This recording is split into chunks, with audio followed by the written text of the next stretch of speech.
Get out of here. Paying the bills doesn't make you family. Those were the exact words my own son, Kevin, shouted at me during the family Christmas gathering, in front of all our relatives. I had just mentioned the $15,000 I had spent on him over the last year, and his wife, Jessica, leaned in and whispered in my ear, "You're just jealous of my mother." I smiled. "Then let them pay the $15,000. That night, I shut it all down. By morning, there was police, tears, and total chaos. My name is Helen. I am 67 years old, and that December night I discovered that to my son, I was not his mother, but a walking ATM. 35 years of sacrificing, working as a housekeeper in 5 different houses to support him after his father died. I paid for his college, his fancy wedding. I gave him the money for the down payment on his house. And this is how he repaid me. But let me tell you how it all began. That family gathering was in my own home, the humble little house where I raised Kevin with so much love. I had cooked all afternoon roast turkey, stuffing, Christmas punch.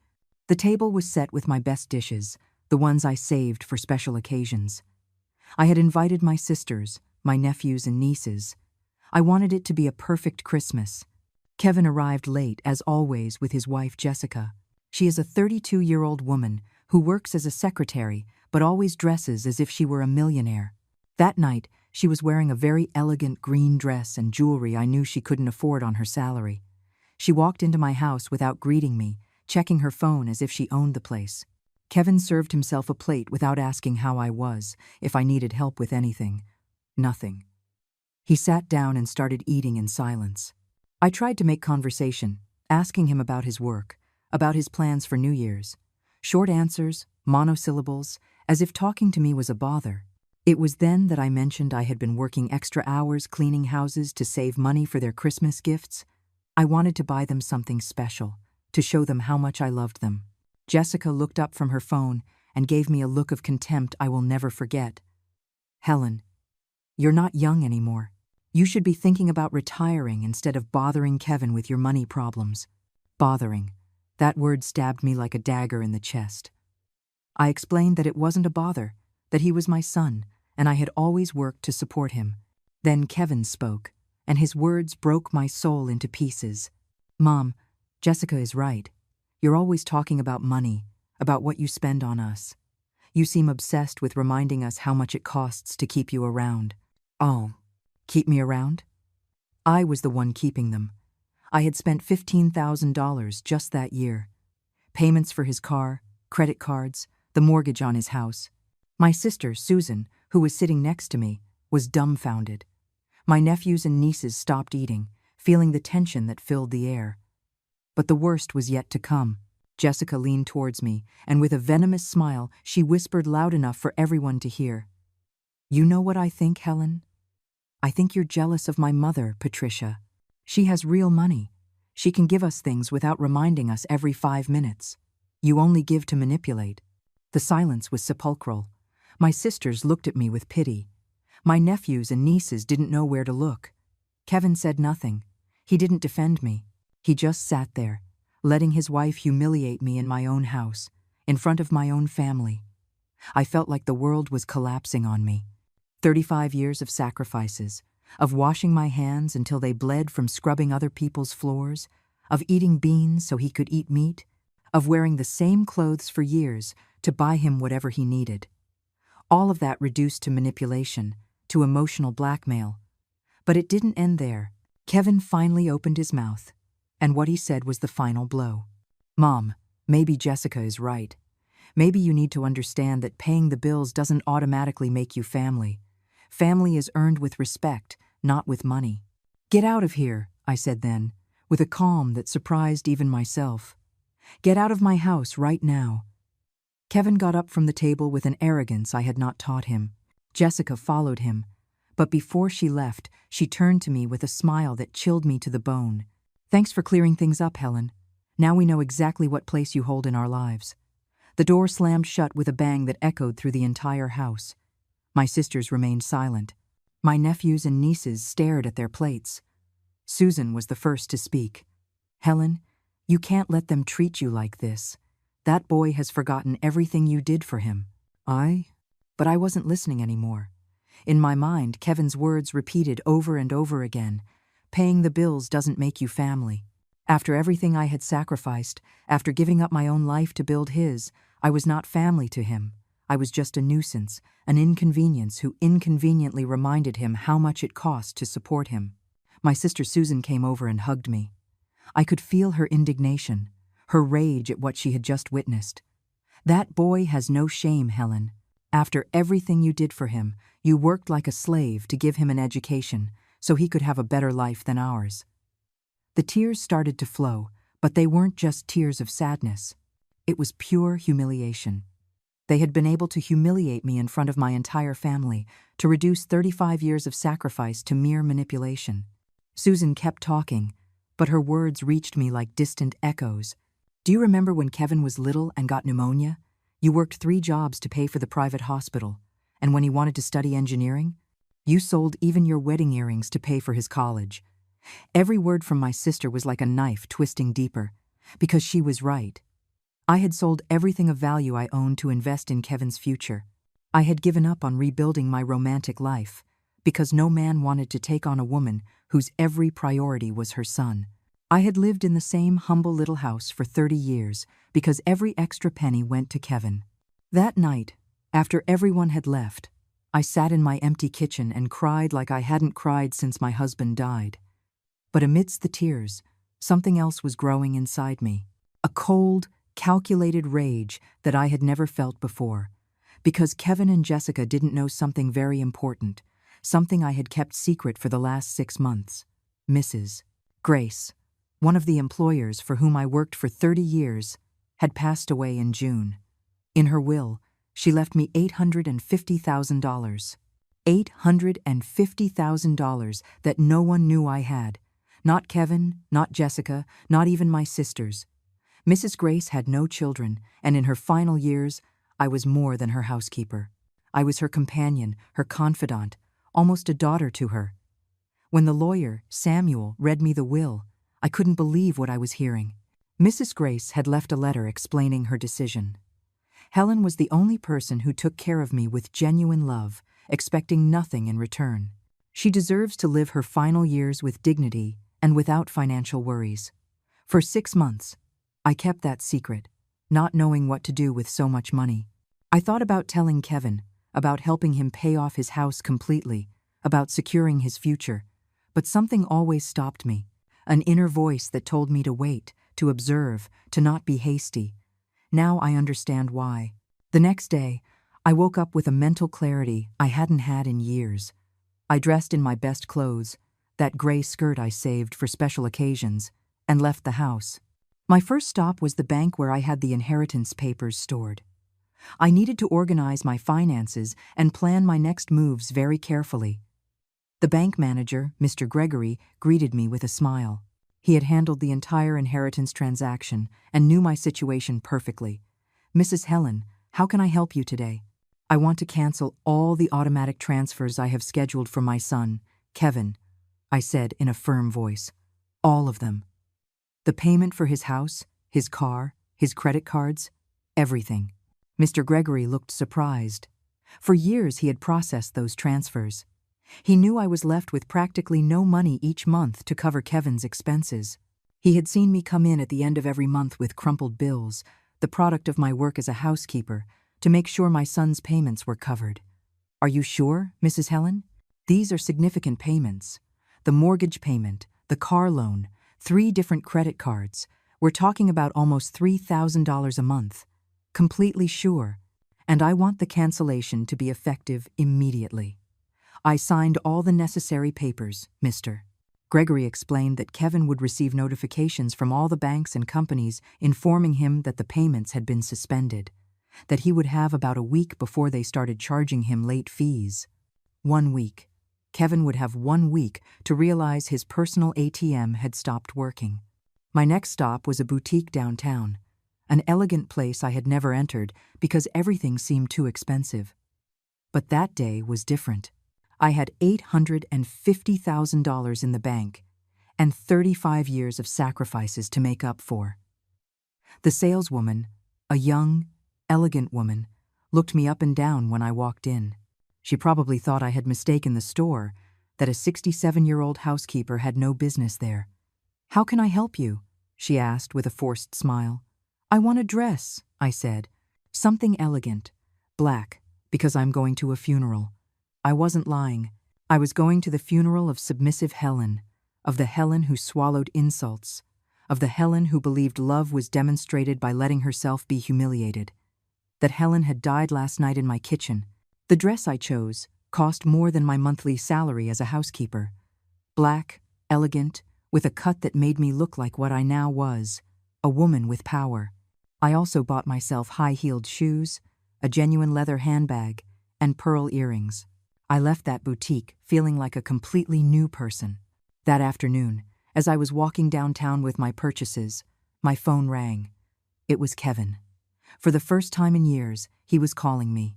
"Mom, I need to talk to you. Something weird happened with the banks." His voice sounded worried, confused, almost desperate. I smiled as he continued to speak. "I got like 10 different notifications saying automatic payments were canceled. It must be a system error. You didn't change anything in your account, did you?" "How strange, Kevin," I replied in the sweetest voice I could manage. "And what were those payments for?" "You know, Mom, the usual. The house, the car, the cards. The payments you help us cover."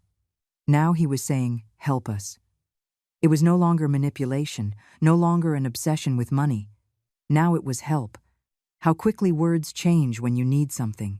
"Kevin, last night you and your wife made it very clear to me that paying the bills doesn't make me family. So I decided to stop paying bills." The silence on the other end of the phone was glorious. I could imagine his face, his panic, his desperation as he processed what he had just heard. "Mom, wait. You can't do that. I have commitments, obligations. If I don't pay the mortgage this month, they're going to charge me interest. The bank could start foreclosure proceedings. And what does that have to do with me, Kevin?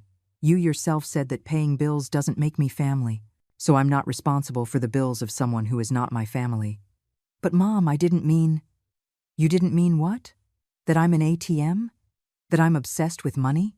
That I manipulate with my payments? Because that's exactly what you said." Kevin's voice began to break. It was the first time in years I had heard him like this, vulnerable, scared, but it was too late for regrets. "Mom, please, we need to talk. Come to the house, we can fix this." "No, Kevin, your house is your problem now. I have my own plans." I hung up the phone and turned it off. For 35 years I had been available 24 hours a day. That, too, was over. That same afternoon, I took a taxi to the most elegant hotel in the city, the Grand Plaza, a place I had only been to once, when I dropped off clean clothes for one of my employers who was staying there. I never imagined that one day I would be the guest. The receptionist looked at me strangely when I asked for the most expensive suite available. An older woman, dressed in simple clothes, asking for luxury accommodation. But when I took out my new credit card, the one the bank had given me after the inheritance, her attitude changed completely. "It will be a pleasure to have you, Mrs. Helen. How many nights will you be staying with us?" "1 week, to start." The suite was larger than my entire house. It had a living room, a bedroom with a huge bed, a bathroom with a jacuzzi, and a spectacular view of the city. I sat on the leather sofa, and for the first time in decades, I allowed myself to breathe without worry. The next day, my phone started ringing nonstop. Kevin, Jessica, unknown numbers. I decided to turn it on just to listen to the voicemails.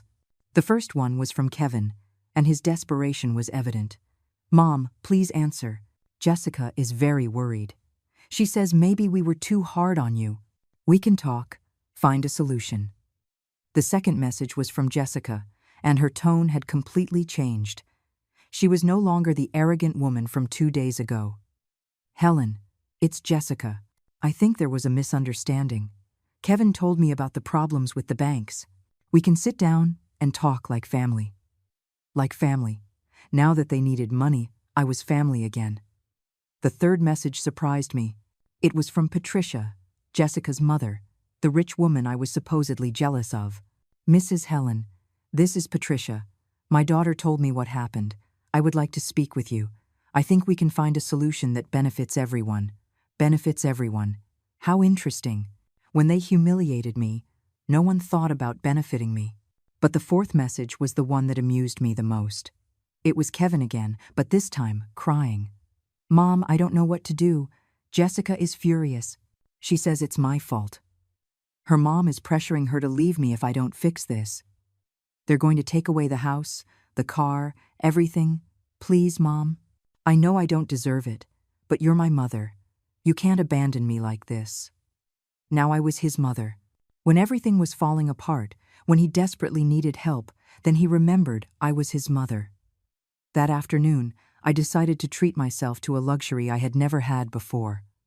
I went to a spa. I had massages, facials, a manicure, a pedicure. While the specialists worked on me, I reflected on my new reality. For the first time in 35 years, no one depended on me. No one expected me to solve their financial problems. Upon returning to the hotel, I found the concierge waiting for me with an envelope. "Mrs. Helen, a young man came to leave this for you. He said it was very urgent." It was a handwritten letter from Kevin, in the same handwriting I had taught him when he was a child. "Mom, I don't know if you'll read this, but I have to try. I know I was wrong. I know Jessica was wrong. We were stressed, under a lot of pressure, and we took our frustration out on you. There's no excuse for that. But Mom, I'm your son, the same little boy you held when he had nightmares, the same one you cared for when he was sick. You can't erase all that because of one argument. I need you. Mom, I love you." I tore the letter into small pieces and threw it in the trash. It was easy to talk about love when money was needed. Where was that love when they humiliated me in front of the whole family? The next day, I decided to do something Kevin would never expect. I went to visit my former employer, Mrs. Carroll, an elderly woman who had always treated me with respect. She was surprised to see me looking so elegant, so changed. "Helen, how wonderful to see you. You look splendid. How are you?" I told her the whole story. Carol listened attentively, without judging, without taking sides. In the end, she said something that marked me deeply. "Helen, I raised 3 children, and I'm going to tell you something I learned over the years. Sometimes, the greatest demonstration of love for a child is to let them fall. Let them learn what life costs when they don't have mom solving everything for them." She was right. For 35 years, I had been the mattress that cushioned all of Kevin's falls. I had never allowed him to face the consequences of his decisions. He had never learned the real value of money because he always knew Mom would be there to rescue him. That night, in my hotel suite, I made a decision that would change everything forever. I called the lawyer, Samuel, the same one who had handled Mrs. Grace's inheritance. "Samuel, I need to consult you about something. What legal options do I have if someone has publicly defamed me, deliberately caused me emotional distress?" "Are you thinking of suing someone, Mrs. Helen?" "I'm thinking of protecting myself and making sure that the people who have hurt me understand that their actions have consequences." Samuel explained the options. Lawsuit for moral damages, for defamation, for psychological harm, all documented, all legal, all perfectly justified. "Do you have proof of what you're telling me?" I smiled, because what Kevin and Jessica didn't know was that for the past few months, every time they came to my house, I had recorded our conversations. I had all their humiliations, all their contempt, all their poisonous words saved on my phone. "Samuel, I have more proof than you can imagine." Samuel reviewed the recordings I brought to his office. His expression changed completely as he listened to the words of Kevin and Jessica, especially when he got to the part where Jessica whispered about me being jealous of her mother and Kevin declaring that paying bills didn't make me family. "Mrs.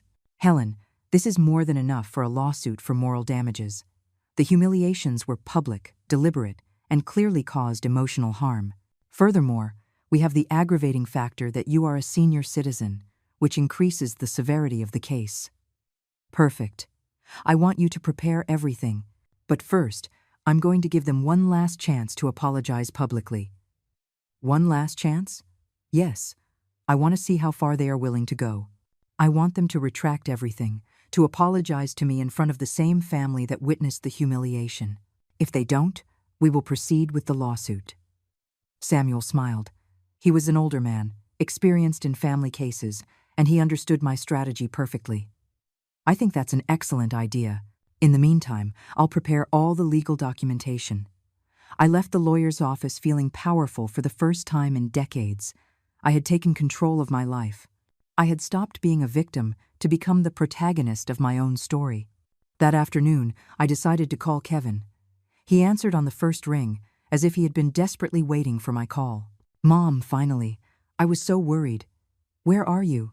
I've been to your house 3 times and you're not there." "I'm in a place where I can think clearly, Kevin. Away from the toxic environment where I was humiliated." "Mom, about that. Jessica and I have been talking. We think we all got carried away that night. Maybe we could sit down and talk." "Sit down and talk? After what you said to me in front of the whole family? After reducing 35 years of sacrifice to mere manipulation?" "Mom, please. We're going through a very difficult time. The banks have already started calling. If I don't pay this week, they're going to start foreclosure proceedings." "Oh, so now you're going through a difficult time. When you humiliated me, I wasn't going through anything difficult, was I?" Kevin sighed on the other end of the phone. I could feel his frustration, his growing desperation. "What do you want me to do, Mom? What do you need for us to fix this?" "I want you and Jessica to organize a meeting. With the same family that witnessed my humiliation, I want you to apologize publicly, to acknowledge everything you did wrong, to admit that your words were unfair and cruel." "A family meeting to apologize?" "Exactly. And I want Patricia to be there too. Jessica's rich mother, the one I'm supposedly jealous of. I want to meet her personally." "Mom, I don't know if Patricia will want to come. She's very busy." "Kevin, either you do as I ask, or you deal with your financial problems on your own.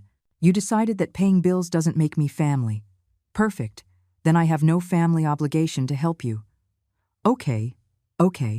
I'll organize the meeting." "When?" "Tomorrow night. At my sister Susan's house. Neutral ground. And Kevin, you'd better come with a completely different attitude." I hung up the phone and immediately called Susan to tell her the plan. "Sister, could you lend us your house tomorrow for a family meeting?" "Of course, Helen. But tell me, what do you have planned?"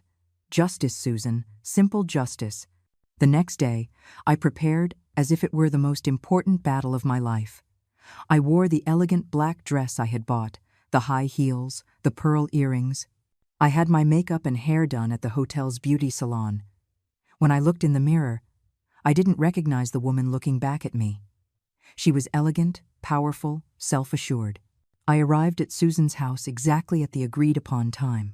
My sister greeted me with wide eyes. "Helen, you look spectacular.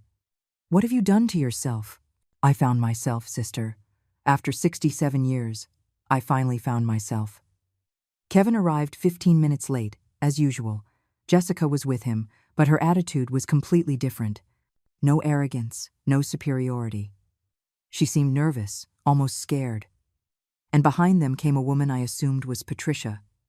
Patricia was a woman of about 58, well-dressed, but not as much as Jessica had boasted. In fact, her clothes looked expensive but not new, as if they had been bought some time ago. Her jewelry also looked authentic but worn. There was something about her that didn't fit the image of the wealthy woman Jessica had painted. "Helen, a pleasure. I'm Patricia, Jessica's mother. I'm very sorry about what happened the other night." Her tone was conciliatory, almost servile. Nothing like the arrogance I expected to find. We sat in Susan's living room. Kevin and Jessica on one sofa, Patricia in a chair, me in the main armchair. My sister remained standing, a silent witness to what was about to happen. "Well, you told me you wanted to apologize," I began in a calm voice. "I'm listening." Kevin cleared his throat, clearly uncomfortable. "Mom, Jessica and I have reflected a lot on what happened. We realize that our words were very harsh, very unfair. You have been an extraordinary mother. You have sacrificed a lot for me." His words sounded rehearsed, empty. There was no real emotion, only need. Jessica took the floor. "Helen, I also want to apologize. I was stressed that night, with a lot of pressure from work, and I said things I shouldn't have. You are an admirable, hard-working woman, and you deserve respect." More hollow words. I could see in their eyes that they just wanted to get this charade over with so they could ask me for money again. "And you, Patricia, do you also apologize?" I asked her directly. Patricia looked at me, surprised, as if she hadn't expected to be included. "Well, I wasn't present that night, but if my comments through Jessica offended you in any way, of course I apologize." "Your comments through Jessica? Do you mean when your daughter told me I was jealous of you because you have real money?" The silence was sepulchral. Patricia became visibly nervous. Jessica looked at her in panic. It was clear that some lies were about to come to light. "Well, that must have been a misunderstanding." I smiled. It was the perfect moment for the first revelation. "How curious, Patricia. Because according to my investigations, you don't have as much money as you claim. In fact, I understand you're quite in debt." Patricia's face turned completely pale. Jessica looked at her in horror, as if she had just discovered that her whole life had been a lie. Kevin understood nothing, but he could feel the tension filling the room. "Investigations?" Patricia stammered. "I don't know what you're talking about." I took out a folder I had brought with me. Samuel had been very efficient in getting information. "Patricia Ramirez, 58 years old. Divorced 3 years ago. Your ex-husband got most of the assets in the divorce because he discovered you had been spending compulsively and hiding debts. You currently owe $200,000 between credit cards, personal loans, and a mortgage that is in default." The silence was so thick you could cut it with a knife. Jessica stared at her mother as if she were seeing her for the first time in her life. "Mom, is that true?" Jessica whispered. Patricia tried to regain her composure, but her voice trembled as she spoke. Those are private matters. You have no right to investigate my personal life. I have every right when you allow your daughter to humiliate me using your supposed wealth as an excuse. When she tells me I'm jealous of your money, when in reality, you don't even have enough to pay your own debts." Kevin finally spoke, his voice confused. "Jessica, I don't understand. You always said your mom was a millionaire, that she had properties, investments." Jessica couldn't even speak. Tears began to roll down her cheeks as the truth crumbled before everyone. I continued reading the report. "What's more, Patricia works as a sales associate at a department store, with a salary that barely covers her apartment rent. The jewelry she wears are imitations bought from secondhand stores. The car she drives is about to be repossessed." "That's enough," Patricia shouted, completely losing her composure. "You have no right to expose my life like this." "I have no right? Just as you had no right to allow your daughter to humiliate me based on lies? Just as you had no right to make me feel inferior for not having your supposed money?" Jessica finally found her voice, but it was barely a broken whisper. "Mom, why did you lie to me? Why did you make me believe we were rich?" Patricia completely broke down. Tears streamed down her face as the truth came pouring out. "Because I wanted you to be proud of me. Because when your dad left me, I was left with nothing. I lost the house, the cars, everything. But I didn't want you to know that your mother was a failure." Patricia's sobs filled the room. Jessica looked at her with a mixture of horror and compassion, while Kevin tried to process all the information. "So when Jessica told me I was jealous of her rich mother," I continued, "she was actually defending a woman who is more in debt than I ever was." "How ironic." Kevin finally reacted, turning to Jessica with fury. "Are you telling me we humiliated my mother based on lies? That your rich family you boasted so much about doesn't exist?" "I didn't know," Jessica cried out. "My mother lied to me my whole life."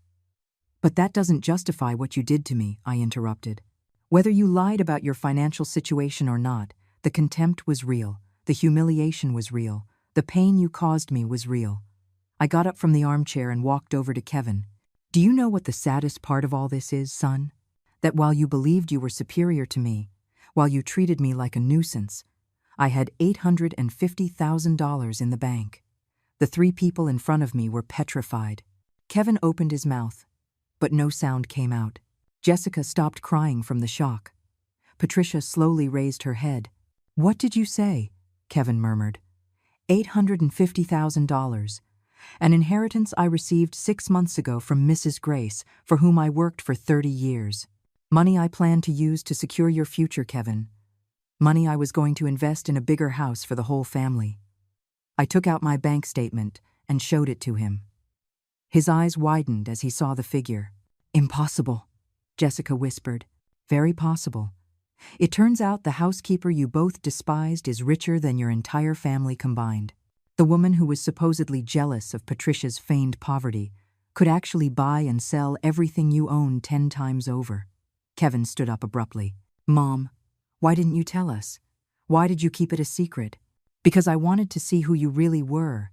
When you thought I had nothing to offer, I wanted to see if you would respect me as a person, or only as a source of money." The answer became very clear that Christmas night, I continued. "When you thought I was just a poor housekeeper, you treated me like trash. You humiliated me. You despised me. You told me that paying bills didn't make me family." Patricia finally spoke, her voice trembling. "Mrs. Helen, if we had known—" "What? You would have treated me better? You would have feigned respect for my money? That's exactly the problem. Respect shouldn't depend on how much money someone has in the bank." Susan, who had been quiet all this time, finally spoke. "Helen is right. I saw how they treated her that night. It was cruel, unfair, and painful to witness." Kevin approached me, tears in his eyes. "Mom, I made a terrible mistake. I didn't know, I didn't think, I didn't measure my words. But I'm your son. You have to forgive me." "I have to forgive you? Why? Because now you know I have money? Because now you need me more than ever?" "No, Mom, because I love you. Because you're my mother and I messed up." "If you love me, Kevin, why did you treat me like that when you thought I had nothing to give you? Where was that love when you humiliated me in front of the whole family?" He couldn't answer because he had no valid answer. The truth was evident. His love was conditional on my financial utility. Jessica also approached, completely shattered. "Helen, I know I'm beyond forgiveness. I know what I did was unforgivable, but please, give me a chance to make it right." "How do you plan to make it right, Jessica? By giving me back my dignity? By erasing the public humiliation? By healing the emotional wounds you caused me?" She couldn't answer because she knew some things can't be undone. I looked at the three of them, so vulnerable now, so different from that Christmas night when they felt superior to me. "Now you are going to experience something I lived for 35 years. Financial uncertainty. You are going to know what it feels like to not have someone to solve your financial problems. You are going to learn the real value of money." "What do you mean?" Kevin asked, though he already knew the answer. "That you are going to face your debts alone. That you are going to learn to live without the ATM you so despised." "But, Mom," Kevin stammered, "I can't lose the house. Jessica will lose her job if we end up on the street. We have a life built." "A life built? With my money? With my sacrifices? That's not your life, Kevin. It's the life I gave you while you despised me for giving it." Jessica threw herself to her knees in front of me, sobbing uncontrollably. "Please, Helen, I know I don't deserve it, but I beg you, we can change, we can be different. Give me a chance to show you I can be the daughter-in-law you deserve." "You had 32 years to be the daughter-in-law I deserve, Jessica. You chose to be cruel, dismissive, and abusive. Those choices have consequences." Patricia also approached, desperation in her voice. "Mrs. Helen, I take full responsibility. It was my fault for filling Jessica's head with lies about my situation. But please, don't punish my daughter for my mistakes." "Your daughter is a 32-year-old adult, Patricia. She chose to humiliate me based on false information she never bothered to verify. She chose to treat me like trash because she thought she could get away with it." I headed for the door, but before leaving, I turned to face them one last time. "For 6 months, I kept the secret of my inheritance, waiting for the right moment to tell you. I thought I would do it on Christmas. I thought it would be a perfect gift for the whole family. But you showed me who you really were before I had the chance." Kevin stood up abruptly. "So this is all revenge. You set us up. A trap?" "No, Kevin.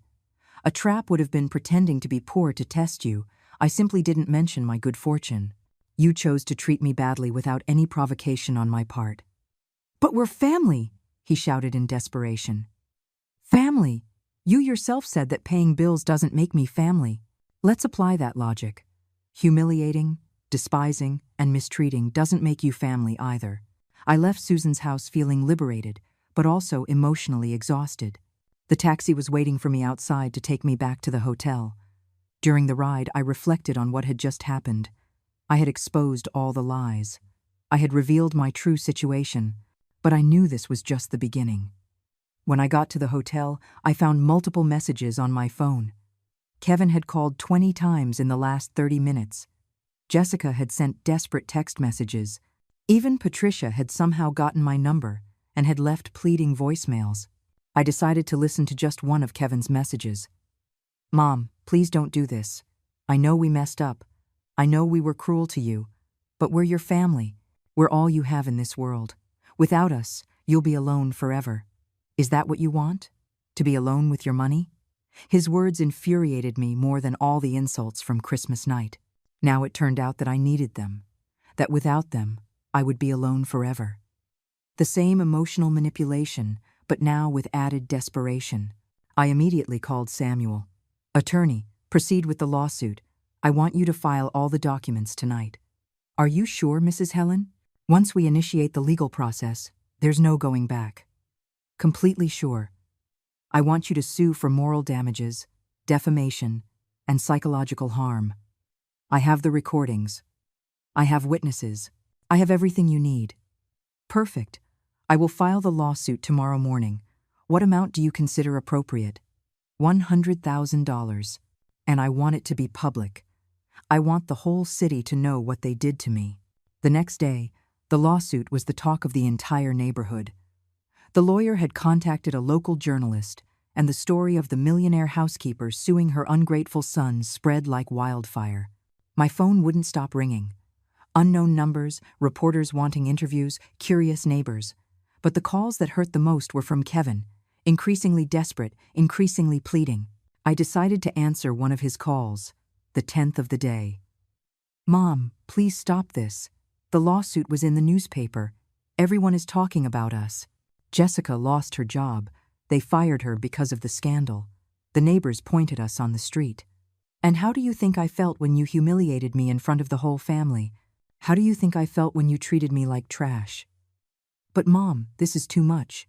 It's one thing for you to leave us without money, but to ruin our reputations, our jobs, our lives. It's one thing to make a mistake, Kevin. It's another thing to deliberately humiliate your mother for years and then expect no consequences." It wasn't years. It was one night. One night? Do you really think it all started that Christmas night? How many times did Jessica treat me with contempt? How many times did you make me feel like I was a burden? How many times did you ignore my feelings? Kevin fell silent because he knew I was right. The contempt had been constant, gradual, systematic. Christmas night had just been the last straw. "Mom, okay, I accept that we were cruel. I accept that we hurt you. But what's your plan? To completely destroy us? My plan is for you to learn that actions have consequences, that respect is earned, not bought, that treating people badly, especially your mother, is not something you can do without facing the consequences. And then what? When we've lost everything, when we're on the street, when Jessica and I have divorced because we couldn't handle the pressure, what will you have gained from that? I will have gained my dignity back. I will have gained the peace of mind of knowing that I didn't allow myself to be treated like trash anymore." That afternoon, as I drank tea on the terrace of my suite, I reflected on Kevin's words. What was I really going to gain from all this? Would revenge give me back the 35 years of sacrifice? Would it heal the emotional wounds? But then I remembered Jessica's face when she whispered that I was jealous of her mother. I remembered the coldness in Kevin's eyes when he told me that paying bills didn't make me family. I remembered the public humiliation, the cruel laughter, the absolute contempt. No, this wasn't just revenge. This was justice. This was setting boundaries after a lifetime of not setting them. This was teaching them that even a mother's infinite patience has a breaking point. That night, I made a decision that would change the course of this whole story. I was going to do something Kevin would never expect, something that would hit him where it hurt the most, in his public pride. The next day, I woke up with an idea that filled me with an energy I hadn't felt in years. If Kevin wanted to play dirty, if he wanted to manipulate the situation in his favor, I was going to teach him what it really meant to have power. I called Samuel and asked him to organize a press conference. I wanted to tell my story publicly, with all the details, all the proof, all the recordings. If the story was already in the local paper, it was better for people to hear my full version. Mrs. Helen, are you sure you want to expose yourself so publicly? Samuel, for 67 years I have lived in the shadows, working in silence, enduring private humiliations. It's time for the world to know who I really am. The press conference was scheduled for Friday afternoon in the main ballroom of the hotel where I was staying. Samuel contacted several local and some national media outlets. The story had piqued curiosity. A millionaire housekeeper suing her own son for emotional abuse. Meanwhile, Kevin had begun a desperate campaign to clear his name. He had created social media profiles, telling his version of events, presenting me as a vengeful and manipulative mother who was destroying her family over a misunderstanding. His posts said things like, "My mother is punishing us for a normal family argument. She cut off all financial support overnight and is now suing us for $100,000. Is this what a loving mother does?" The comments were divided. Some supported him, saying I was a toxic mother. Others criticized him, especially as rumors began to circulate about the details of what had really happened that Christmas night. But what bothered me most was seeing that Jessica had also started posting on her social media. She had uploaded photos of herself crying, with messages like, "I lost my job over a family misunderstanding. My mother-in-law decided to ruin our lives because we had an argument. Where is the Christian compassion? Christian compassion." After publicly humiliating me, now she was talking about Christian compassion. On Thursday night, the day before my press conference, Kevin did something I never thought he would do. He created a live stream on Facebook to tell the truth about what was happening. I found out because my sister Susan called me, upset. "Helen, Kevin is live streaming. He's saying terrible things about you.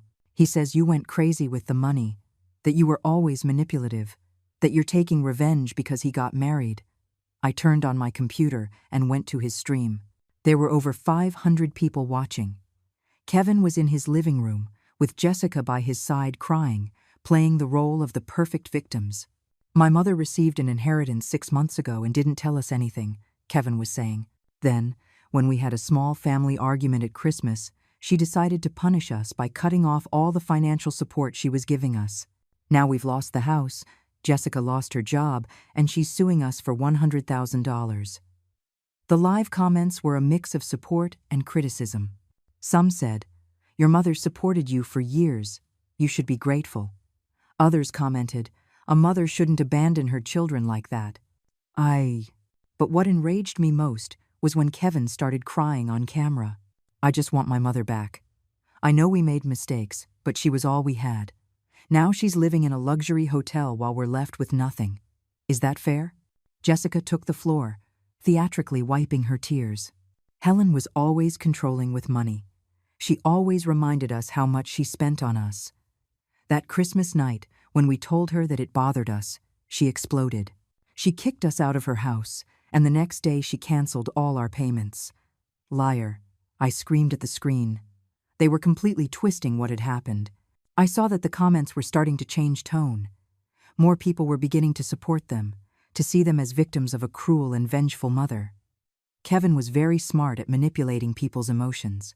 "We just want our family to reconcile," Kevin continued. "We want to sit down and talk, apologize properly, and find a solution. But she refuses to see us. She has blocked us from everywhere." At that moment, I made a decision that would change everything. I created a new Facebook account and joined the live stream. I wrote in the comments, "Hello, Kevin. It's your mother. I see you're telling your version of the story. How about I tell mine?" The stream went crazy. The comments started to explode. "It's her. The mom is here. This is going to get good." Kevin saw my comment and turned completely pale. Jessica looked at him in terror. For a moment, he didn't know what to do. "Mom, is that really you?" he asked with a trembling voice. "Yes, it's me. And I think it's time for all these people to hear what really happened that Christmas night. Mom, please, don't do this. We can talk in private." "In private? Like when you humiliated me in front of the whole family?" "No, Kevin. You decided to make this public. I will respond publicly. The viewership had increased to over 1,500. People were sharing the stream, tagging their friends. It was like a live reality show. Do you want to know what really happened? I wrote in the comments. Do you want to hear the recordings of what they said to me that night? Kevin stood up abruptly from his chair. You can't do that. Those are private conversations. Private? Like this broadcast where you are defaming me in front of thousands of people? Jessica finally spoke, her voice desperate. Helen, please. We've suffered enough. People are judging us. I lost my job. We're about to lose the house. Oh, so now I'm Helen again. No longer the crazy, manipulative woman from 5 minutes ago. The comments were out of control. There were people defending me, people attacking me, people asking me to play the recordings. Kevin, I wrote, do you want to tell all these viewers exactly what you said to me that Christmas night? Do you want to repeat the exact words you used? Mom, we already apologized. No, you didn't apologize. You told me it was a misunderstanding, that you were stressed, that we all got carried away. But you never admitted how cruel you were. At that moment, I decided to do something I knew would be devastating for them. You know what? You're right. It's better if the recordings speak for themselves. And without further ado, I started playing the audio from Christmas night through my computer speakers directly into their live stream. Jessica's voice came through, clear and crisp. You're just jealous of my mother. She has real money. Then Kevin's voice. Paying the bills doesn't automatically make you family. The silence on their stream was absolute. The comments exploded with outrage towards them. The comments on the stream turned into an avalanche of criticism against Kevin and Jessica. What ungrateful children. Poor lady. They deserve everything that's happening to them. Kevin tried to defend the indefensible, but his voice sounded desperate and unconvincing. Those recordings are taken out of context, he stammered. There was an argument. We all said things we regret. I continued playing more parts of the audio. Jessica's contemptuous voice saying I was obsessive about money. The cruel laughter when I mentioned my sacrifices. The exact moment when Kevin told me I sounded like a complaining ATM. Every second of audio was more devastating than the last. The viewership of the stream increased to over 3,000 people. The story was going viral in real time. This is what you call a small family argument, I wrote in the comments. Humiliating a 67-year-old mother in front of her entire family. Jessica tried to take control of the situation. Helen, I understand you're hurt, but this isn't going to repair our relationship. This is just making things worse for everyone. Repair our relationship? What relationship, Jessica? The one where you treat me like trash and I pretend it doesn't hurt? The comments were relentless. That daughter-in-law is a snake. The son is ungrateful. Mrs. Helen, you did the right thing. Kevin finally lost his composure completely. That's enough, Mom. You're destroying our lives. People are attacking us on the streets. Jessica can't even leave the house. And how do you think I felt when you attacked me that night in my own house? When you made me feel like a stranger in my own family? At that moment, I decided to play the most painful part of the recording. The moment when Kevin told me to get out of my own house and Jessica's final words. Thanks for clearing things up, Helen. Now we know exactly what place you hold in our lives. The silence after those words was sepulchral. Even the comments paused for a few seconds, as if everyone was processing the cruelty of what they had just heard. Then, the comments exploded with a fury I had never seen. They are monsters. How can they treat their mother like that? They deserve to lose everything. Mrs. Helen, don't give them a single penny. Kevin stood up abruptly and tried to end the stream, but it was too late. Thousands of people had already recorded clips of the stream and were sharing them on all social media platforms. Before he could end the stream, I wrote one last comment that I knew would be devastating. For everyone watching this, for 35 years, I worked as a housekeeper to give this man the life I never had. I paid for his college, his wedding, his house, his car. I spent my last savings on him. And this is how he repaid me. Now that I have my own money, that I no longer need to be his ATM, he wants to play the victim. The only victim here is me. Kevin abruptly ended the stream, but the damage was already done. In less than an hour, clips of the stream were circulating all over the city. The neighbors who used to greet him now pointed at him with contempt. The store where Jessica had worked issued a statement saying they had fired her for representing values contrary to those of the family-owned company. My phone wouldn't stop ringing. Reporters, television shows, even producers of entertainment programs wanted to interview me. The story had transcended local boundaries and was becoming a national phenomenon. That night, I decided to cancel the press conference I had planned. It was no longer necessary. The live stream had accomplished more than any formal event could have. The next day, I woke up to a call from Samuel. "Mrs. Helen, did you see the news?" The story was on national programs. They're calling Kevin the most ungrateful son in the country. I turned on the television, and sure enough, my story was on every channel. Morning shows, news programs, entertainment shows. Everyone was talking about the case of the millionaire housekeeper and her ungrateful son. What was most shocking was seeing that they had managed to get interviews with my former employers. Mrs. Carol, for whom I had worked for 15 years, was on television defending me. "Helen is the most hardworking and noble woman I have ever known," Carol said in the interview. "She never missed a day of work. She was always worried about saving money for her son. To see how they treated her is heartbreaking." Another of my former employers had also been interviewed. Helen sacrificed her whole life for that boy. She worked in 3 houses simultaneously to pay for his studies. We saw her come home exhausted, but always with a smile because she knew she was building her son's future. The testimonials continued throughout the morning. My former bosses, neighbors, even the grocer from the corner store where I shopped for years, all telling stories of my sacrifices for Kevin. But what struck me the most was an interview they did with the sister of Mrs. Grace, the woman who had left me the inheritance. "My sister Grace always said that Helen was like a daughter to her," the woman explained. "In the last years of her life, Helen was not only her employee, she was her companion, her confidant, her family. That's why she left her that inheritance.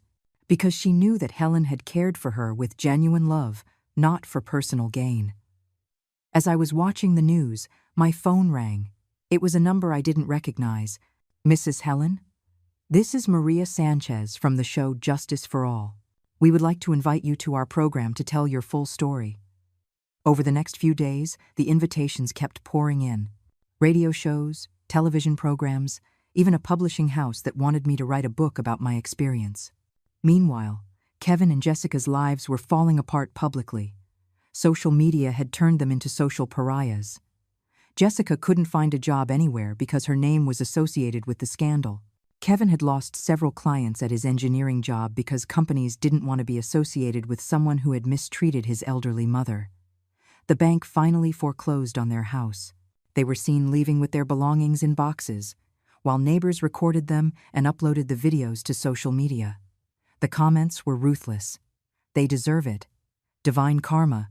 Now they'll know what it's like not to have mom." A week after the viral stream, I received an unexpected call. It was Patricia, Jessica's mother. "Mrs. Helen, please. My daughter is destroyed. Kevin is depressed. They are living in my 1-bedroom apartment, sleeping on the floor.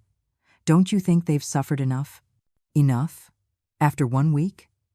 I suffered for 35 years. "Patricia, they created this situation. They chose to humiliate me publicly. Now they are facing the consequences of their actions. But they're thinking about divorce. Jessica says she can't take the social pressure anymore. Is that what you want? To completely destroy their marriage?" The truth was, I didn't know what I wanted. The revenge had been more satisfying than I expected, but also more devastating. Seeing their public destruction gave me a bittersweet feeling. It was justice, but it was also painful to see the son I had raised with so much love suffer. That night, as I looked at the city from the terrace of my suite, I reflected deeply on everything that had happened. The revenge had been complete, devastating, public. Kevin and Jessica had lost everything: the house, the job, the reputation, the dignity. But something inside me didn't feel completely satisfied. Maybe it was because, despite everything, Kevin was still my son. The same little boy I had held in my arms when he had a fever, the same one I had comforted when he had nightmares, the same one for whom I had sacrificed everything for 35 years. But then I remembered his exact words. Paying the bills doesn't make you family. And the satisfaction filled me again. The next day, Samuel called me with news I didn't expect. Mrs. Helen, Kevin wants to withdraw his defense in the lawsuit. He is willing to accept full responsibility and pay you the $100,000 for moral damages. $100,000? With what money? He's completely broke. He says he'll get a loan, that he'll sell everything he has left, that he'll work day and night until he pays it off. He just wants this to be over. The irony was perfect. The man who had told me I was an ATM was now willing to go into debt up to his neck to pay me. The one who had despised my money was now pleading with his own. But then Samuel told me something that surprised me. He also asked me to give you a personal message. He says he understands if you never forgive him, that he accepts that he destroyed the relationship with the only person who truly loved him. He says he's not asking for forgiveness because he knows he doesn't deserve it. He just wants to pay you what he owes you and disappear from your life forever. Disappear from my life forever. For weeks I had fantasized about those words, but now that I heard them, they hurt more than I expected. That afternoon, I decided to do something no one expected. I took a taxi to Patricia's apartment, where I knew Kevin and Jessica were living. It was an old building in a neighborhood I had known very well in my days as a housekeeper. I knocked on the door of apartment 3B. Patricia opened it, her face a mask of total surprise. "Mrs. Helen, what are you doing here?" "I came to talk to Kevin, for the last time." Kevin appeared behind Patricia. He looked completely different. He had lost weight, had deep dark circles under his eyes. His hair was disheveled. He looked like a man who had aged 10 years in 2 weeks. "Mom," he murmured in a broken voice, "I wasn't expecting to see you. We need to talk, alone." We went out to the small balcony of the apartment. The contrast with my luxury suite was brutal. 2 weeks ago, he lived in a 3-bedroom house, and I lived in a humble little cottage. Now the positions had completely reversed. "How are you?" I asked, although the answer was obvious. "Destroyed," he answered without trying to pretend. "Completely destroyed. I lost everything, Mom. The house, the job, the friends, the reputation. Jessica is going to leave me. She says she can't take the social pressure anymore. And all because of one December night when you decided to humiliate your mother. I know, and I accept it. I'm not here to ask for your pity or forgiveness. I know I don't deserve them." I was surprised to hear him so different. There was no trace of the arrogance from before, of the superiority, of the contempt. He was a broken man who finally understood the consequences of his actions. "What do you want then?" "I want you to know that I understood. I understood what you tried to teach me.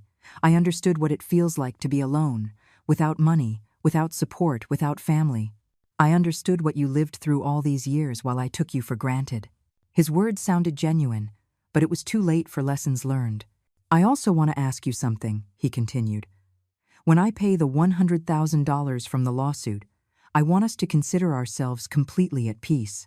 That you never have to see my face again if you don't want to. That you can live your life in peace, with your money, without the burden of an ungrateful son." The burden of an ungrateful son?